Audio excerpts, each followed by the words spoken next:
أعوذ بالله من الشيطان الرجيم. بسم الله الرحمن الرحيم. اللهم صل على محمد وآل محمد. اللهم يا منتهى مطلب الحاجات ويا من عنده نيل الطلبات ويا من لا يبيع نعمه بالأثمان ويا من لا يقدر عطاياه بالامتنان ويا من يستغنى به ولا يستغنى عنه ويا من يرغب إليه ولا يرغب عنه ويا من لا تفني خزائنه المساوئ ويا من لا تبدل حكمته الوسائل ويا من لا تنقطع عنه حوائج المحتاجين ويا من لا يعنيه دعاء الداعين. تمدحت بالغناء عن خلقك وأنت أهل الغناء عنهم ونسبتهم إلى الفقر وهم أهل الفقر إليك. فمن حاول سد خلته من عندك ورام صرف الفقر عن نفسه بك فقد طلب حاجته في مظانها وأتى طلبته في وجهها. ومن توجه بحاجته إلى أحد من خلقك أو جعله سبب نجحها دونك فقد تعرض للحرمان واستحق من عندك فوت الإحسان. اللهم ولي إليك حاجة قد قصر عنها جهدي وتقطعت دونها حيلي وسولت لي نفسي رفعها إلى من يرفع حوائجه إليك ولا يستغني في طلباته عنك وهي زلة من زلل الخاطئين وعثرة من عثرات المذنبين. وصلى الله على محمد وآله الطيبين الطاهرين المعصومين. صحیفہ مبارک سجادیہ کے پروگرام میں اپنے تمام ناظرین اور سامعین کی خدمت میں ہدیہ سلام پیش کرتا ہوں۔ اللہ سبحانہ و تعالی سے دعا ہے کہ وہ ہماری عاقبت بخیر فرمائے، ہمارے گناہوں سے عفو درگزر فرمائے، ہم سب کے مرحومین کی مغفرت فرمائے۔ شب جمعہ ہے، شب مغفرت ہے، شب مرحومین ہے، اور ہماری گفتگو امام سجاد علیہ السلام کی صحیفہ سجادیہ کی 13ویں دعا کے سلسلے میں گفتگو جاری ہے، اور جہاں تک پہنچے ہیں کہ اگر کوئی ذات پروردگار سے ہٹ کر کسی سے امید، کسی سے لو لگائے رہتا ہے تو وہ اس کی امید پوری نہیں ہوتی ہے اور وہ اس کا سلسلہ پائے تکمیل تک نہیں پہنچتا ہے۔ اس لیے اپنی ساری توجہات اور اپنی ساری عنایات اور اپنی ساری امیدیں ذات پروردگار کے ساتھ وابستہ کرنی چاہیے۔ اگر وہاں سے انسان دور ہو گیا تو انسان ہر چیز سے دور ہو جایا کرتا ہے، اور اللہ سبحانہ و تعالی کی جو شان غیوریت جس کو کہا جائے اور غیرت جس کو کہا جائے، اس بات کا تقاضا کرتی ہے کہ اس کے علاوہ کسی سے انسان لو نہ لگائے اور اپنی محبتیں فقط اسی کے ساتھ جوڑے یا جس سے اس نے محبت کی ہے اس سے محبت کرے۔ ہم نے اس جملے پہ اور اس واقعے پہ اینڈ کیا تھا اپنا پروگرام، اور اس وعدے کے ساتھ کہ انشاءاللہ ہم اس واقعے کو آپ کی خدمت میں بتائیں گے کہ حسین بن علوان یہ جب تحصیل علم کے سلسلے میں اسٹوڈنٹ لائف ان کی ہے اور یہ علم کے حصول کے لیے ظاہر ہے کہ باہر جانا پڑتا ہے، سفر کرنا پڑتا ہے، مدرسہ جانا پڑتا ہے، حوزہ جانا پڑتا ہے، سیمینری جانا پڑتا ہے، دانشگاہ جانا پڑتا ہے۔ اس دوران کہتے ہیں کہ جب سفر میں تھے اور اس ایک دفعہ اپنی کلاس کے دوران، اپنے درس کے دوران انہیں یاد آیا کہ میرے پاس تو کوئی چیز نہیں ہے، میری جیب میں کوئی پیسہ دھیلا نہیں ہے، کچھ نہیں ہے میرے پاس۔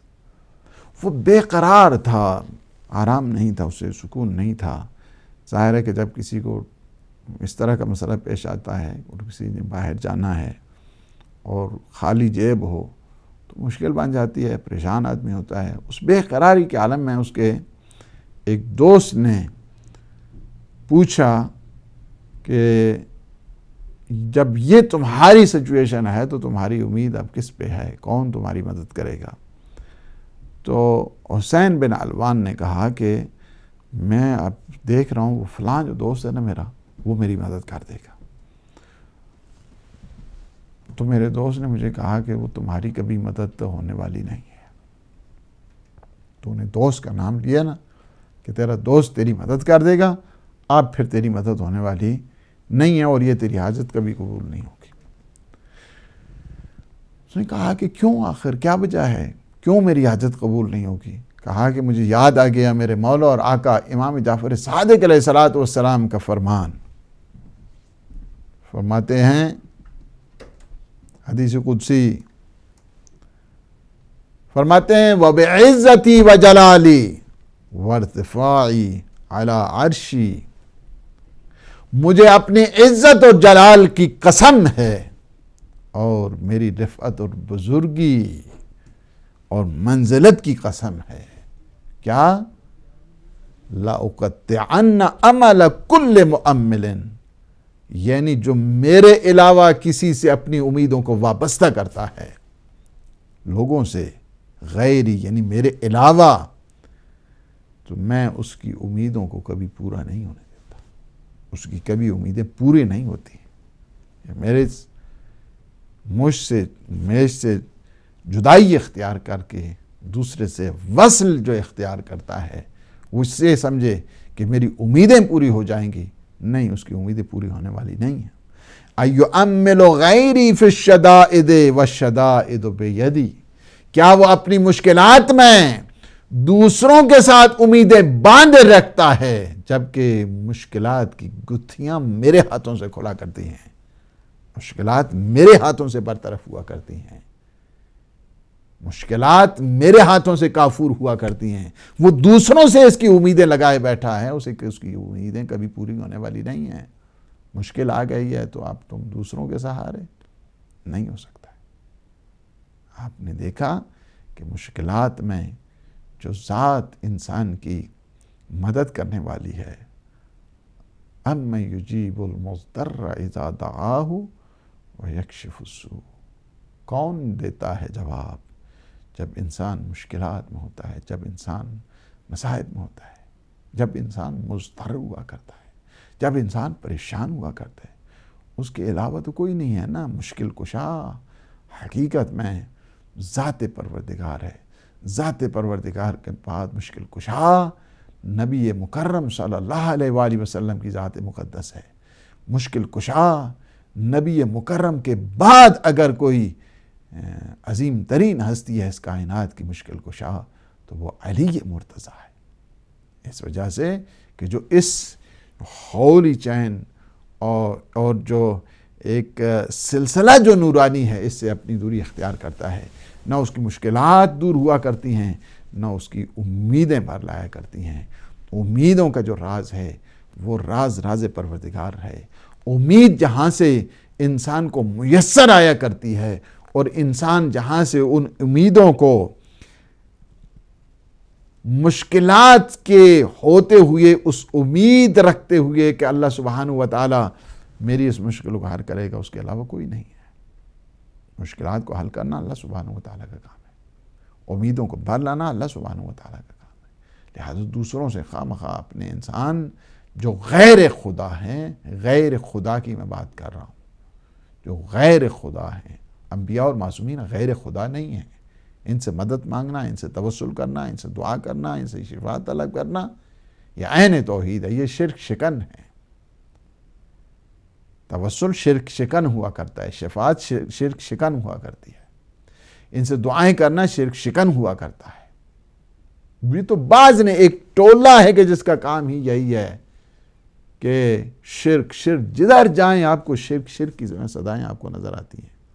انہوں نے ایک ہتھوڑا رکھا ہوا ہے، ایک اسلحہ رکھا ہوا ہے شرک کا، تاکہ اس کے ذریعے لوگوں کو ڈرایا جائے، لوگوں کو، چونکہ لوگ پریشان ہو جاتے ہیں جب شرک کا نام سنتے ہیں، تو انہوں نے ایک ویپن کے طور پر شرک کو استعمال کرتے ہیں۔ تو غیر خدا سے انسان اپنی امیدیں وابستہ کرے کہ یعنی کہ جو خدا کے غیر ہیں، جن کا رشتہ خدا کے ساتھ نہیں ہے، وہ ہیں، ان کی بات کر رہا ہوں۔ اور پھر فرماتے ہیں، پھر امام علیہ السلام نے اضافہ فرمایا، وَيَرْجُو غَيْرِي وَيَقْرَأُ بِالْفِكْرِ بَابَ غَيْرِي، کیا وہ میرے علاوہ کسی میرے غیر سے، یعنی میرے علاوہ یا میرے غیر سے امیدیں باندھے ہوئے ہے، اور وہ اپنے خیال میں یہ چاہتا ہے کہ میں کسی دوسرے کا دروازہ کھٹکھٹاؤں گا تو میری مرادیں پوری ہو جائیں گی، ایسا ہونے والا نہیں ہے۔ اور بالفکر باب غیری وبیدی مفاتیح الابواب وہی مغلقۃ، جبکہ ہر بند دروازے کی چابیاں میرے پاس ہوا کرتی ہیں، ہر بند دروازے کو میں کھولا کرتا ہوں۔ تو کیا ہے کہ اللہ سبحانہ وتعالی نے یہ بات بتا دی ہے کہ دیکھیں میں امیدوں کا مرکز ہوں، تو میرے پاس آنا، میں تمہارے لیے چارے راہ اور اس کا حل اور اس کا سلوشن میں تمہیں بتاؤں گا، لہٰذا تمہیں پھر پریشان ہونے کی ضرورت نہیں ہے۔ اور اس جو یہ نورانیت سے اور معنویت سے سرشار آپ نے یہ حدیث سنی، اس سے یہ بات بخوبی واضح ہو جاتی ہے کہ ہرگز اللہ سبحانہ وتعالی قطعاً پسند نہیں کرتا کہ لوگ دروازے پروردگار کو چھوڑ کر کسی دوسرے کے ہاں جائیں۔ دوسروں کے دروازے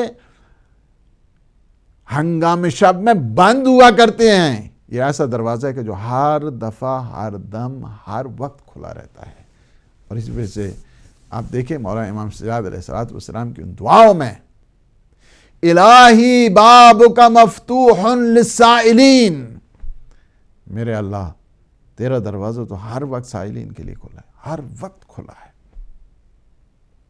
اسمعی گراوی ہے، کہتا ہے میں نے دیکھا پردے کعبہ کے ساتھ ایک جوان ہے، ضعیف اور نحیف، دعا کر رہا ہے اور یہ بار بار جملے کہہ رہے ہیں، دنیا کے دروازے بند ہو چکے ہیں، بادشاہوں کے پہرے لگ چکے ہیں، لیکن پروردگار الہی بابک مفتوح للسائلین، پروردگار تیرا دروازہ ہر دم سائلین کے لیے کھلا ہے۔ تو اسمعی راوی کہتا ہے میں قریب گیا اور میں نے دیکھا کہ امام سجاد علیہ السلام یہ مناجات کر رہے ہیں، اس وجہ سے کہ دنیا کے دروازے اور ہیں، الہی دروازہ اور ہے۔ دنیا کے دروازوں کے پاس بار بار جائیں، انسان اپنی ویلیو کو ختم کر دیتا ہے، قدر کھو دیتا ہے روز کا آنا جانا۔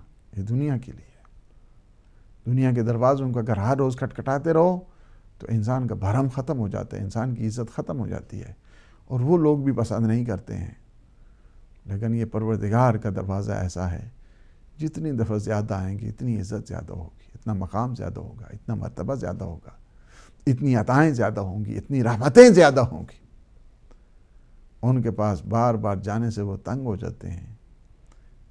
اللہ کے دروازے کے پاس بار بار آنے سے اللہ خوش ہو جایا کرتا ہے، اپنے کو اپنا، اس بندے کو اپنا عزیز سمجھتا ہے، اپنا بندہ سمجھتا ہے،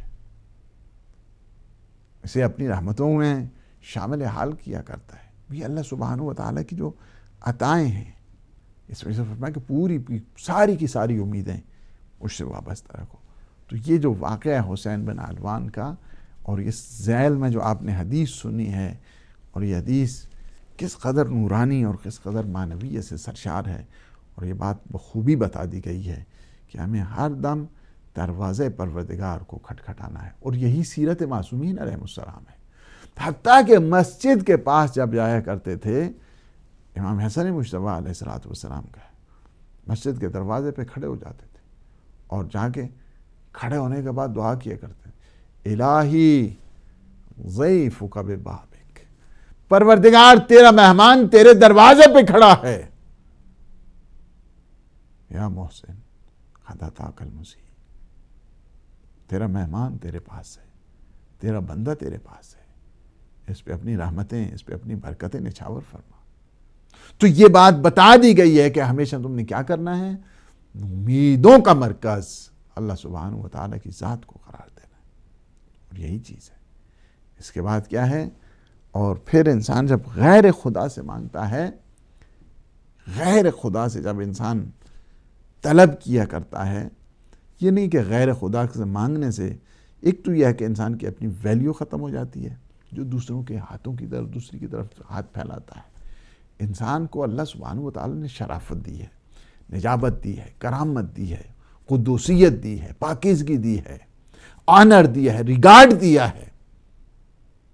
اس سے اپنی اس آنر کو، اس سے انسان اپنے احترام کو، تعظیم کو محفوظ رکھنا چاہیے۔ جب دوسروں کے پاس انسان جاتا ہے اور ہاتھ پھیلاتا ہے تو دوسروں کی نگاہوں سے گر جاتا ہے، بالآخر اسے مایوسی ہو جایا کرتی ہے۔ بالآخر اللہ سبحانہ و تعالیٰ کے پاس آنے سے ہر آس کا مرکز ہے اللہ، ہر امید کا مرکز ہے اللہ، ہر خزانے کا مرکز ہے اللہ، ہر مشکل کی جو چابی ہے نا وہ کھلتی ہے اللہ سبحانہ و تعالیٰ کے لطف و کرم سے۔ تو یہ بات جو ہے، یہ وَمَنْ تَوَجَّهَ بِحَاجَتِهِ إِلَىٰ أَحَدٍ مِنْ خَلْقِكَ أَوْ جَعَلَهُ سَبَبًا نُجْحِهَا دُونَكَ فَقَدْ تَعَرَّضَ لِلْحَرْمَانِ، جو اپنی ساری توجہ دوسروں کی طرف لے کر جاتا ہے، دوسری مخلوقات کے ساتھ جوڑ دیتا ہے، یا اپنی کامیابی کو اللہ کے سوا چاہتا ہے، ایسے شخص کو اللہ محروم قرار دیا کرتا ہے، اور ایسے پر اپنا احسان، اللہ ہر دم احسان کرتا ہے بندے پر، لیکن ایسا شخص کہ جو غیر خدا کو تلاش کرتا ہے، اللہ اس پہ اپنے احسان کو بھی روک دیا کرتا ہے، محروم کر دیا کرتا ہے۔ تو یہ بات بتا دی گئی ہے کہ دوسروں سے انسان جب اپنی امیدوں کو وابستہ رکھتا ہے، وہ ایک قسم کا یعنی سراب کی طرح ہیں دوسرے لوگ۔ سراب یعنی ایلوژن کی طرح ہے۔ ایک چمکیلی جب مٹی، جب اس میں چمک پڑتی ہے، پیاسا جب دیکھتا ہے تو کہتا ہے آہا بہت زیادہ پانی ہے، اور پیاس کی وجہ سے، شدت کی وجہ سے دوڑ کر جب جاتا ہے، آگے سے جب جاتا ہے تو وہ ایک چمکیلی اور ریت دیکھتا ہے، مٹی کی ہوا کرتی ہے، اسی پیاس سے وہ نڈھال ہو کر تشنگی کی حالت میں اپنی جان کو تمام کر دیتا ہے۔ اسی طرح ہے غیر خدا سے انسان جب امیدوں کو وابستہ رکھتا ہے تو وہ امیدوں کو پورا کرنے والے نہیں ہوا کرتے ہیں. اس وجہ سے ایسا سراب ہے جس سے کوئی پیاسا سیراب نہیں ہوتا، اور وہ اپنی پیاس کو تڑپ تڑپ کے، یہ بھی جن کے ساتھ اس نے اپنی امیدیں جوڑی ہوئی ہیں وہ اسی نا امیدی میں اس کو تڑپا تڑپا کے ختم کر دیا کرتے ہیں. اس وجہ سے غیروں سے امیدیں باندھنا اس کا مطلب یعنی یہ ہے کہ تمہیں ذات توحید سے غفلت ہو گئی ہے، ذات توحید سے تم دور ہو گئے ہو، اور انسان خود فراموشی کی طرف چلا جاتا ہے. جب انسان خود فراموشی کی طرف جاتا ہے تو اس کا نتیجہ کیا نکلتا ہے کہ وہ خدا فراموشی کی منزل پر آتا ہے. جو خدا کو فراموش کر دیتا ہے خدا بھی اس سے اپنے حال پہ چھوڑ دیتا ہے، جس کا نتیجہ یہ ہوتا ہے کہ انسان کسی کام کا پھر نہیں رہتا ہے. اللہ سبحانہ و تعالیٰ کے پاس وہ اومنی پوٹینٹ گاڈ ہے، اومنی سینٹ گاڈ ہے، وہ علیم ہے، وہ قدیر ہے، وہ علم مطلق ہے، وہ قدرت مطلقہ رکھنے والا ہے. ہر طاقت کا سرچشمہ وہی ہے، ہر علم کا سرچشمہ وہی ہے. تو انسان کو غیر خدا کے جو ہتھ کنڈے ہیں اس میں اسے آنے کی ضرورت نہیں ہے. ہمیشہ دنیا میں کیا ہے، جتنی بھی یہ ایروگنٹ پاورز ہیں، یہ دنیا کی فرعونی طاقتیں ہیں، نمرودی طاقتیں ہیں، یہ شداد و فرعون جو زمانے کے ہیں، ان کی ہمیشہ یہی رہتی ہے کہ لوگ ان کی طرف امید رکھیں تاکہ وہ ذلیل کرتے رہیں، رسوا کرتے رہیں. اور اگر آج آپ دیکھیں یہ جو زمانے کے یزید ہیں اور زمانے کے یہ جو فرعون ہیں کہ جنہوں نے اقوام اور ملل کو اپنے چنگل میں گرفتار کیا ہوا ہے، اور بعض اس قسم کے ہیں کہ جن میں وہ سمجھ نہیں ہے کہ جو ان کی اس حربوں میں ہیں اور اس جال میں اس وقت جو ہے نا وہ پھنسے ہوئے ہیں. جتنے بھی آپ ممالک دیکھیں، ممالک کے وہ جو افراد ان کے ساتھ ہیں ان کو دیکھیں تو آپ کو یہ اندازہ ہو جائے گا کہ کس قدر وہ لوگ ذلیل و خوار ہوتے ہیں، اور ذلیل و خوار انہیں کر دیا جاتا ہے. نہ ان کی عزت اپنے ملکوں میں، نہ ان کی عزت باہر نہیں ہے. جس کی گھر میں نہ اس کی باہر کہاں سے ہوتی ہے. تو یہ بات جو ہے نا وہ بتا دی گئی ہے کہ یہ جو جن پہ تم سہارا لیے ہوئے ہو طاغوتوں پہ، جن پہ تم نے اپنی امیدیں وابستہ کی ہوئی ہیں، یہ تو ایسے ہیں کہ جو آزادی کا نام دے کر انہیں اسیر کرتے ہیں. یہ ایسے ہیں کہ جو امن کا نعرہ لگا کر وہاں پہ مظالم اور جنگ کیا کرتے ہیں.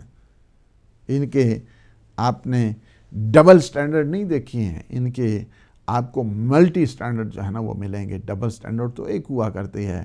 آپ دیکھیں کہ ایک آدمی کو مارنے کے لیے کہتے ہیں کہ نہیں وہاں پہ جو ہے نا وہ افغانستان میں نہیں جی، وہاں پہ جانا ہے اور اس کو تبدیل کرنا ہے، وہاں پہ طالبان ہے، وہاں پہ القاعدہ ہے، لہٰذا ایک آدمی کو تلاش کرنے کے لیے 1 ملین سے زیادہ افراد کو جو ہے نا وہ مار دیا گیا. کیا ہے اس کی وجہ؟ یعنی 1 ملین سے زیادہ جو افراد ہیں ان کا قتل کیا گیا ہے ایک آدمی کے سلسلے میں. اچھا وہاں پہ کیا ہے؟ وہاں پہ چونکہ القاعدہ ہے، وہاں پہ چونکہ طالبان ہے. تو اس کے بعد کیا ہوا؟ اس کے بعد اگر آپ حالت دیکھیں تو دوسری جگہ پہ وہیں پہ جو ہے نا ان کے ساتھ مذاکرات بھی ہو رہے ہیں، وہیں پہ ان کے ساتھ باتیں بھی ہو رہی ہیں، وہیں پہ ان کی سپورٹ بھی ہو رہی ہے. شام کے حالات دیکھیں آپ کو پتہ چل جائے گا. یہ تمہارے پہ کون سا سٹینڈرڈ ہے؟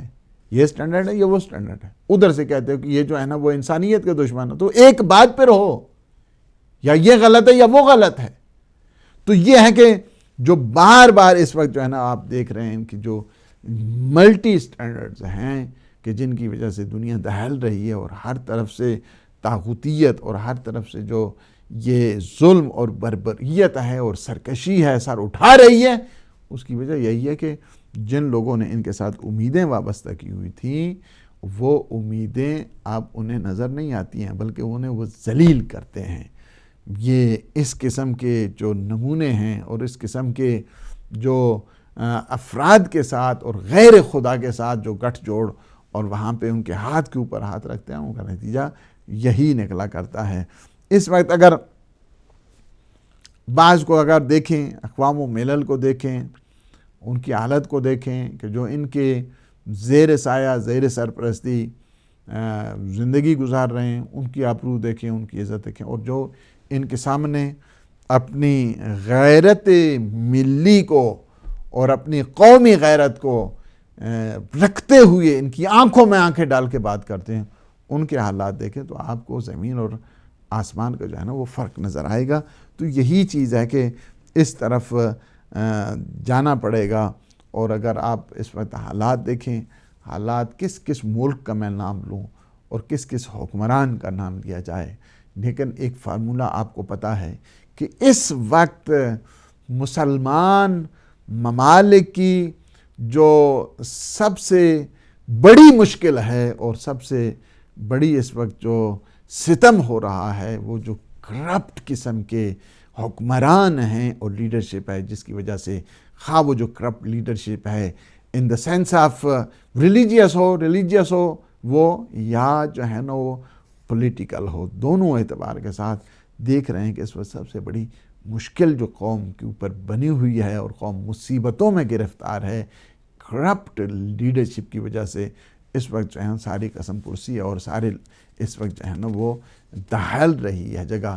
تو امام علیہ السلام نے جو ہم بات کر رہے تھے کہ دیکھیں اس بات کی طرف متوجہ کیے کہ اپنی ساری امیدوں کو مرکز جو ہے نا وہ ذات توحید کو قرار دینا ہے، اللہ سبحانہ و تعالیٰ کو قرار دینا ہے۔ وہ رب ایسا ہے کہ جس ایسا کوئی نہیں، جس جیسا نہ کوئی علم رکھنے والا، نہ کوئی طاقت رکھنے والا، نہ کوئی مشکل کشائی کرنے والا، اس جیسا کوئی نہیں۔ لہٰذا ساری کی ساری جو ہے توجہ کیا ہے؟ اپنے اللہ کی طرف سے، اپنے اللہ کی طرف ہونی چاہیے۔ اور پھر انسان کو کیا کرنا چاہیے کہ تاریخ اور تاریخ کے جب ہسٹری انسان دیکھتا ہے اس سے عبرت حاصل کرنی چاہیے، اور انسان کو جو فرصتیں اللہ سبحانہ و تعالیٰ نے دی ہیں ان فرصتوں سے استفادہ کرنا چاہیے، غفلت سے اپنے آپ کو بچانا چاہیے، چونکہ بعض اوقات ایک لمحوں کی جو غفلت ہے وہ سالوں کے اوپر بھاری پڑ جاتی ہے۔ اور کبھی بھی اپنی شرافت کو، اپنے بھرم کو، اپنی عزت کو کسی صورت میں کسی کے سامنے جو ہے نا وہ سودا نہیں کرنا چاہیے۔ جس طرح امیر المومنین علی ابن ابی طالب علیہ السلام نے فرما دیا ہے کہ اے انسان، تیری کم از کم جو عزت اور بھرم ہے اور ویلیو ہے، کم از کم جو ہے وہ جنت ہے، لہٰذا جنت کے سوا اپنے آپ کو کسی چیز کے سامنے تم نے بیچنا نہیں ہے۔ یہ بات جو ہے نا وہ بتا دی ہے۔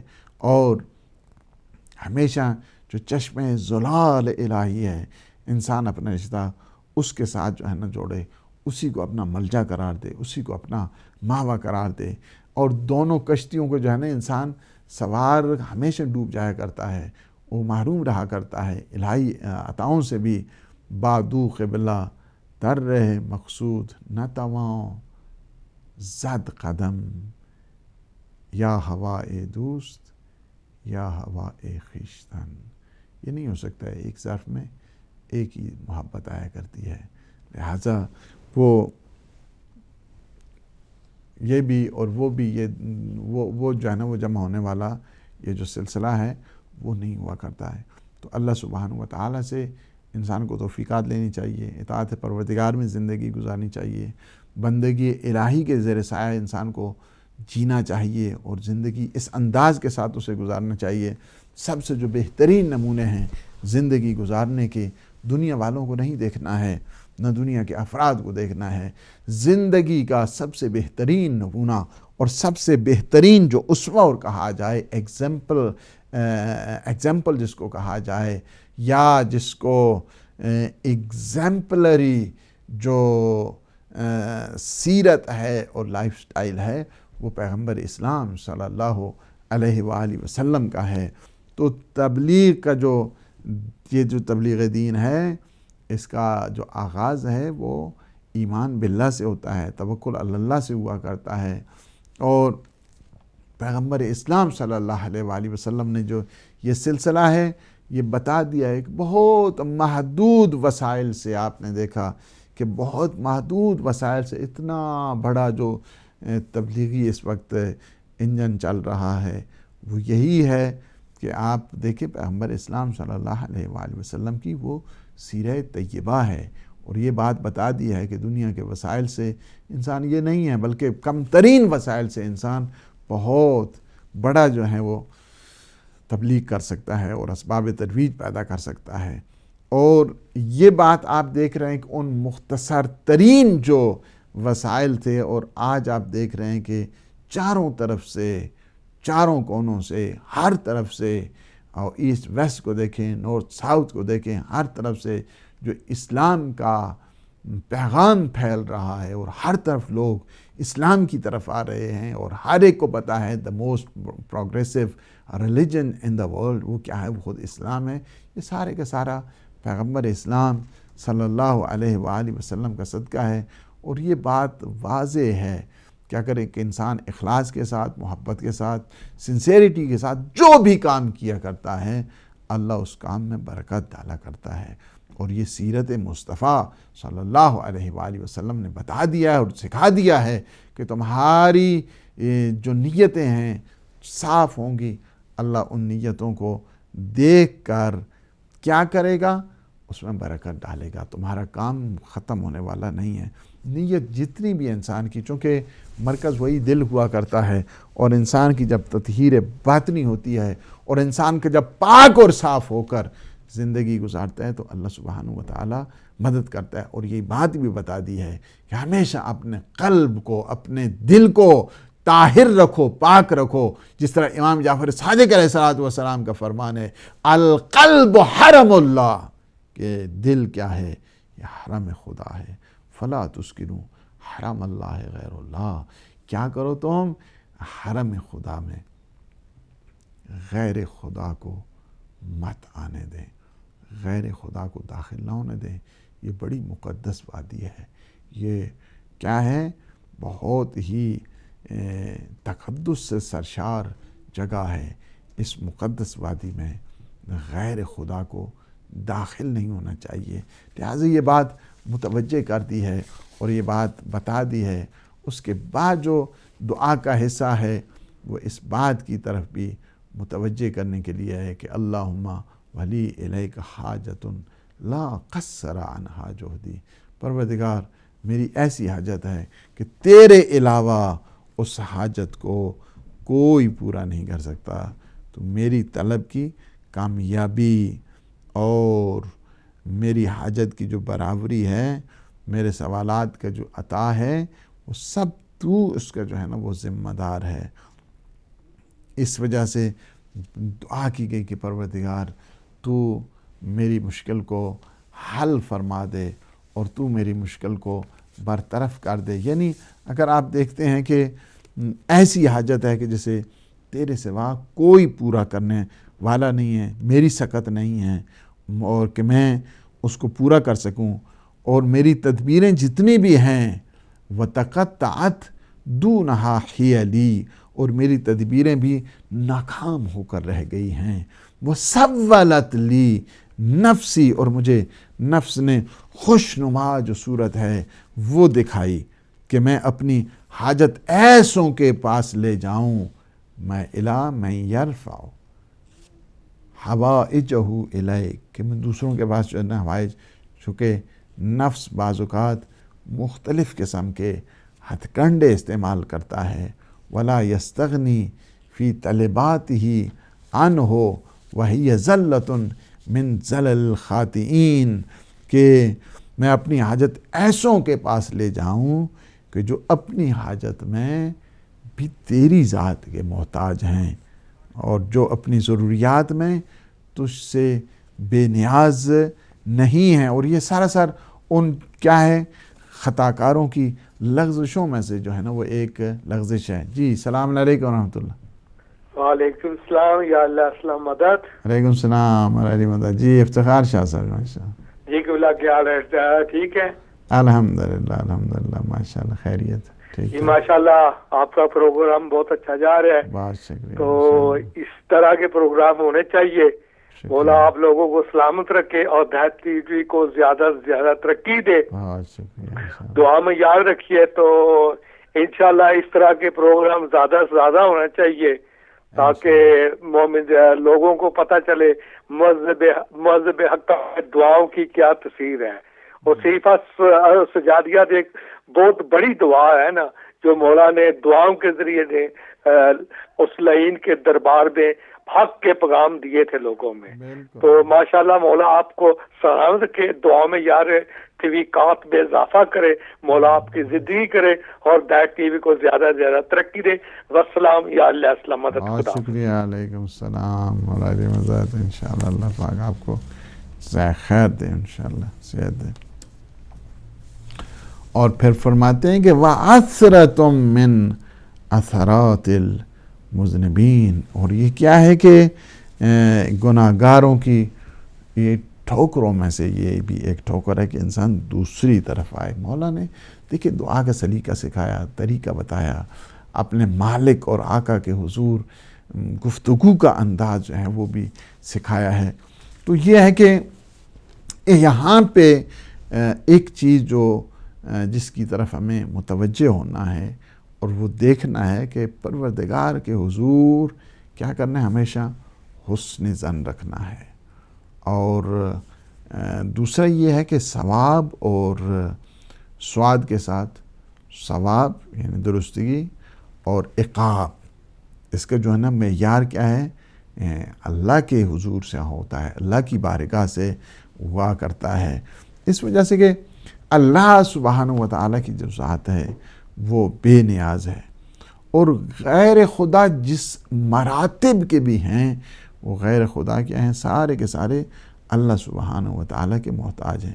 اور یہ یہاں پہ دیکھیں اس جو یہ حصہ ہے دعا کا, اس میں یہ خصوصیت بتا دی گئی ہے کہ صحیح ہو یا غلط ہو, ثواب ہو سواد کے ساتھ کہ لغزش ہو, اس کی سنجش کا معیار بھی یہی ہے کہ انسان ہے نا, انسان ہمیشہ اپنے نفع و نقصان کو دیکھتا رہتا ہے. جہاں پہ فائدہ ہوتا ہے وہاں پہ جلدی پہنچ, جہاں پہ نقصان دیکھتا ہے وہاں سے تھوڑا اوائڈ کیا کرتا ہے.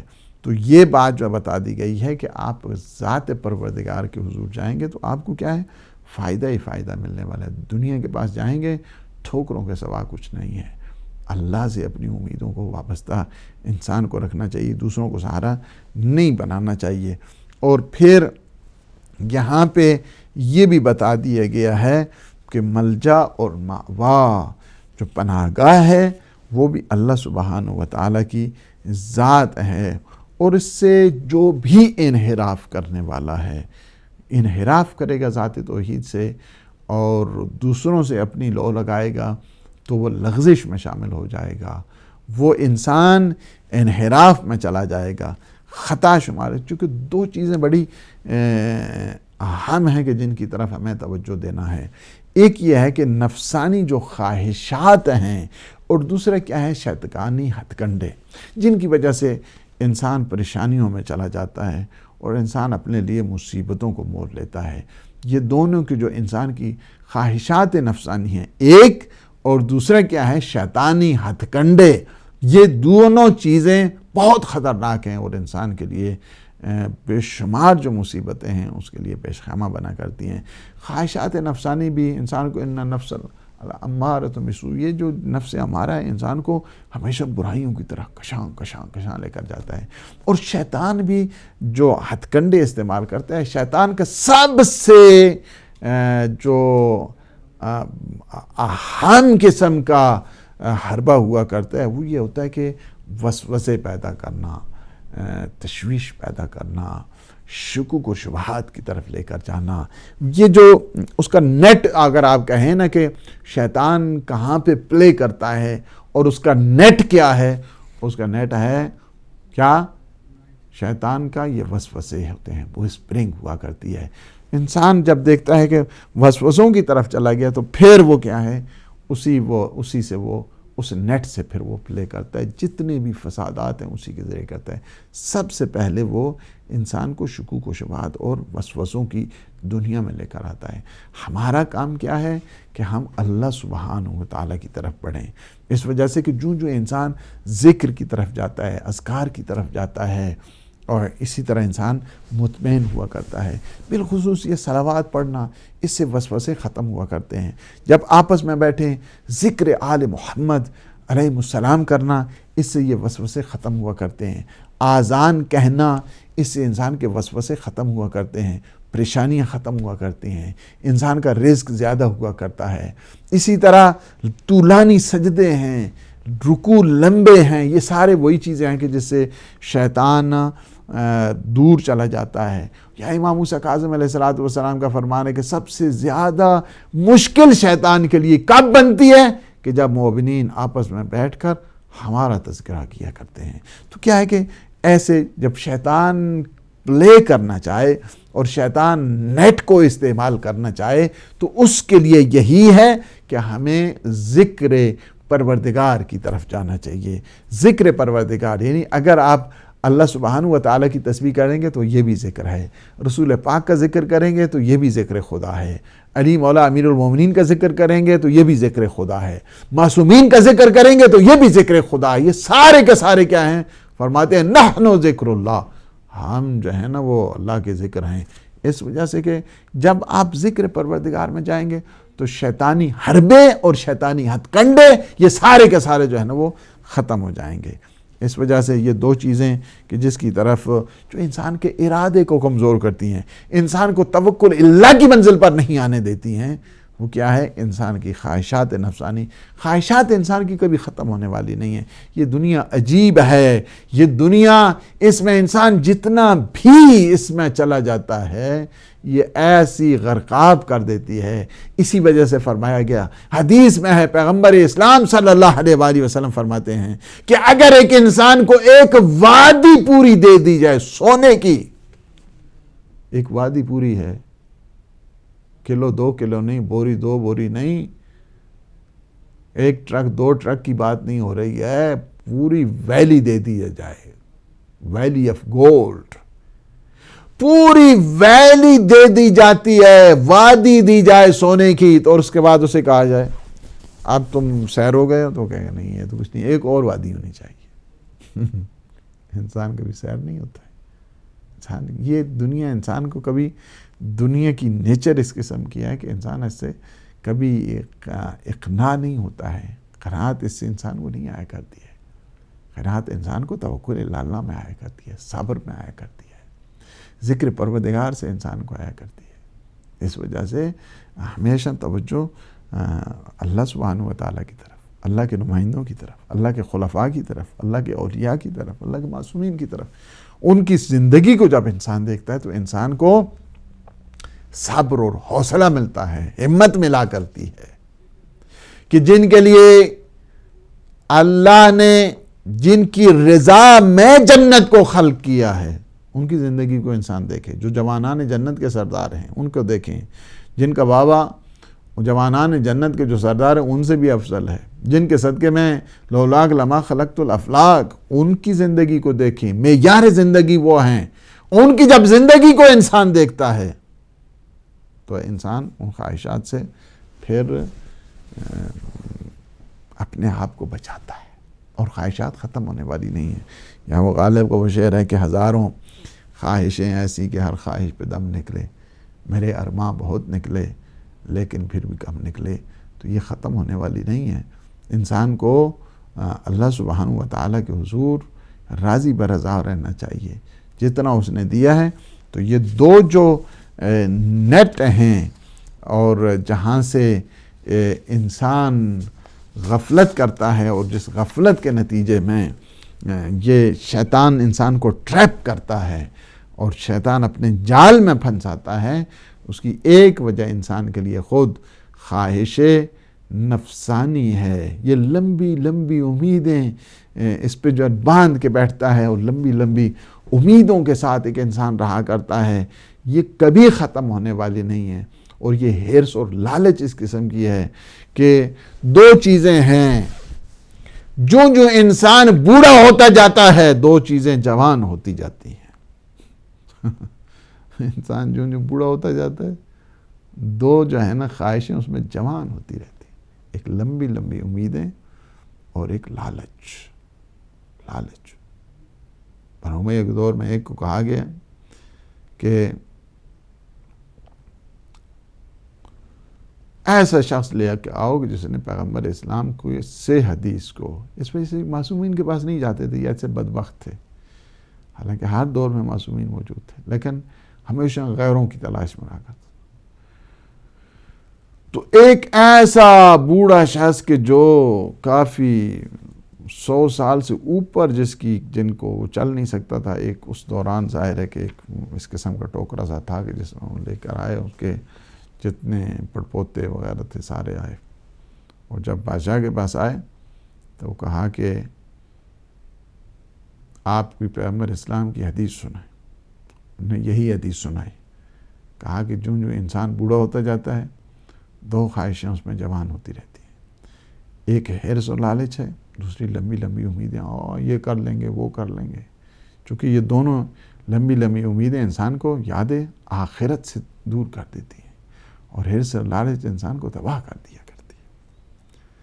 اس کے بعد بادشاہ نے ان کو پیسے دیے اور اس کے بعد وہ چلے گئے۔ کہتے ہیں کہ وہ تھوڑا جب گئے تو انہوں نے اپنے جتنے پوتے پڑپوتے سب کو کہا کہ نہیں رکو یہاں پہ، کیا کہ مجھے لے چلو ایک دفعہ، جو ہدیہ دیا تھا نا۔ اس کے بعد کہا کہ بادشاہ کے پاس کہا کہ بادشاہ سلامت یہ بتائیے کہ یہ جو آپ نے ہدیہ دیا ہے یہ ہر مہینے میں ہوگا یا ایک ہی دفعہ ہے؟ تو انہوں نے کہا کہ پیغمبر اسلام نے سچ فرمایا ہے، جو انسان بوڑھا ہوتا جاتا ہے لالچ جوان ہوتی رہتی ہے، انسان کی لمبی لمبی امیدیں جوان ہوتی رہتی ہیں۔ یہ چیز ہے انسان کی خواہشیں انسان کی تمام ہونے والی نہیں ہیں۔ اس وجہ سے ہمیشہ اپنے اللہ سبحانہ و تعالیٰ پہ توکل کرے اور انسان اپنے آپ کی سنجش کرے، اپنے آپ کو ٹٹولے کہ میں ایمان کی کس منزل پر ہوں، اور یہ پہچان لے کہ انسان جوں اپنی ذات کی پہچان کرتا ہے اسی طرح وہ خدا شناسی کی طرف، چونکہ خود شناسی کیا ہوتی ہے، سیلف ریکگنیشن جو ہے نا، یہ اللہ سبحانہ و تعالیٰ کی شناخت یعنی معرفت الہی خدا شناسی کا باعث بنا کرتی ہے۔ اس لیے جب انسان اپنے آپ سے پہچان کو شروع کر دیتا ہے تو اس کے مسائل بھی پھر حل ہونے شروع ہو جاتے ہیں، اور انسان اپنا معالجہ بھی پھر کر لیتا ہے، علاج بھی اپنا کر لیتا ہے۔ اور یہ بات سب سے بہترین یہی ہے کہ اپنے جو عیب ہیں، اپنے عیب اپنے دوستوں سے انسان ضرور پوچھے، اور اسی وجہ سے امیر المؤمنین علی ابن ابی طالب علیہ السلام کی فرمان ہے کہ من حذرک کمن بشرک، جو تجھے نصیحت کرتا ہے، جو تجھے انذار کرتا ہے، وہ در حقیقت تجھے خوشخبری دے رہا ہوتا ہے۔ اس لیے کہ تیرا اچھا دوست وہی ہے، اسے اچھا دوست نہیں کہتے ہیں کہ جو انسان کے منہ پہ ہو تو پھر کہتا رہے ہاں جی ماشاءاللہ زمین تا آسمان قلابے جو ہے نا وہ ملا رہا ہے، اور جو ہی انسان ادھر سے گیا اس کے بعد پیچھے سے اس کی بدخوئی شروع کر دیتی ہے۔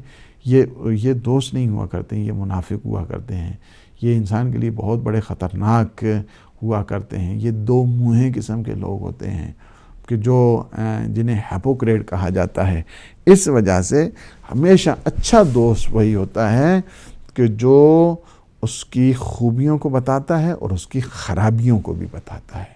جو خرابیوں کو بتاتا ہے، چونکہ انسان اس وقت تو نیچر ہی بن چکی ہے کہ بعض کے حواری اس قسم کے ہیں کہ جن کا کام ہی یہی ہوتا ہے کہ چاپلوسی کرنا، خوشامد کرنا، اور زمین تا آسمان جو ہے نا ان کے لیے درجات ترتیب دینا۔ ایسے خطرناک قسم کے دوست، اسی وجہ سے فرمائے کہ من حذرک کمن بشرک، جس نے تجھے انذار کیا، جس نے تجھے خبردار کیا، جس نے تجھے نصیحت کی، اس نے گویا تجھے کیا کیا ہے، خوشخبری دیا، وہ تیرا اچھا دوست ہے۔ اور معصومین علیہ السلام نے فرمایا کہ اچھے دوست کی پہچان یہی ہے کہ جو تیرے پاس تیرے عیبوں کا ہدیہ لے کر آئے، تجھے بتائے کہ تجھ میں یہ کوتاہیاں ہیں، یہ تجھ میں خرابیاں ہیں، تو یہ تمہیں غفلتیں ہیں، تاکہ تم غفلتوں کو ٹھیک کرو۔ کبھی بھی انسان اچھی کریٹیسزم، جو پازیٹیو کریٹیسزم ہوتی ہے، یہ ہمیشہ انسان کو پروان چڑھاتی ہے، انسان کو ترقی اور تعالی کی منازل کی طرف لے کر جاتی ہے۔ تو یہ ہے کہ اور پھر کیا ہے کہ مصلحین جتنے ہیں اور ناصحین جتنے ہیں، انسان کو چاہیے کہ ان کی باتوں میں توجہ کرے اور انسان اپنا علاج کرے۔ جو چشم اور قلب کے جو پردے ہیں، ان پردوں کو ہٹائے تو انسان کو بہت زیادہ جو راز ہیں وہ مل جائے ہیں. بصیرت، انسان بصیرت کی منزل پر آتا ہے، معرفت کی منزل پر آتا ہے. اسی وجہ سے شاعر نے بھی کیا خوب کہا ہے کہ چشم دل باز کن کہ جاں ببینی. اپنے جو دل کی آنکھیں ہیں اسے کھولو، دل کی آنکھوں کو کھولو کہ اس کے بعد تمہیں پتہ چلے گا کہ اصل زندگی کیا ہے.